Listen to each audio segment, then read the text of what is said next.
Oh no! They say he's got to go, go, go, Godzilla!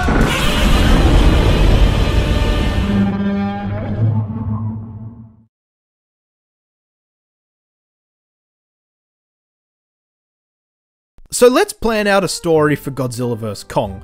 So the cast is pretty strong at the moment. You have Millie Bobby Brown and Chandler returning, as well as Lance Reddick, Tyree Henry and Julian Dennison, but immediately this is where the mistake is.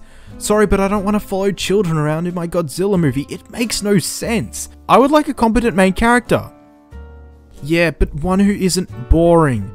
So what I would do is have the film about 10 to 20 years in the future and have Millie Bobby Brown's character Maddie be a pilot, so that way you can have her be a strong, competent character who actually has a reason for being amongst the conflict. Also, her being a pilot will lend itself to plenty of intense action scenes where she is integral to the plot.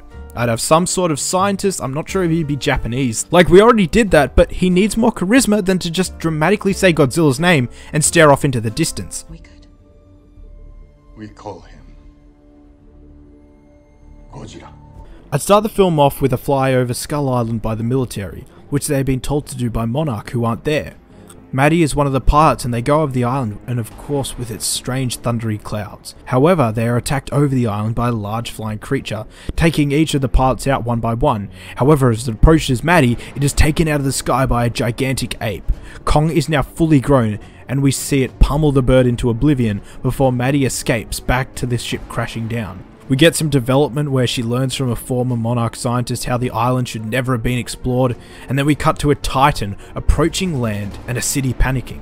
All of a sudden, Godzilla rising out of the water right in front of him, roaring as we cut away. From here it'd be pretty simple. We'd get Maddie and the scientists doing some investigative work and going back to Skull Island where they would find the cave painting of Kong and Godzilla. We'd get some action of Kong fighting monsters before they managed to escape, and throughout the movie we would cut back to Godzilla every now and then, beating up monsters, however slowly being worn down to even out the final fight. Meanwhile, Monarch would be doing testing on Skull Island, which was alluded to at the end credits of King of the Monsters, which would go horribly wrong. This would allow Kong to wreak havoc and escape, killing more monsters in his wake, eventually coming after the King of the Monsters.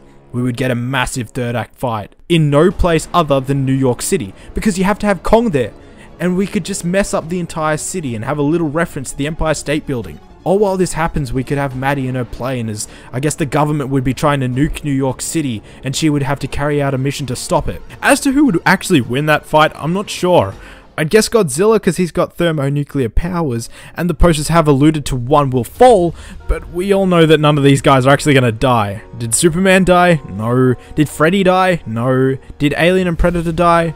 No one gives a fuck. This movie doesn't need to be some 2.5 hour epic. Seriously, keep it to 1 hour and 45 minutes and you can have a great tightly crafted story with likable main characters and a great final battle. Simple. So that was my rant slash pit slash fixer upper. What did you guys think and how would you like to see this franchise evolve? As always, thank you so much for watching, guys. Please remember to like, share and subscribe to The Young Cynics, and until next time,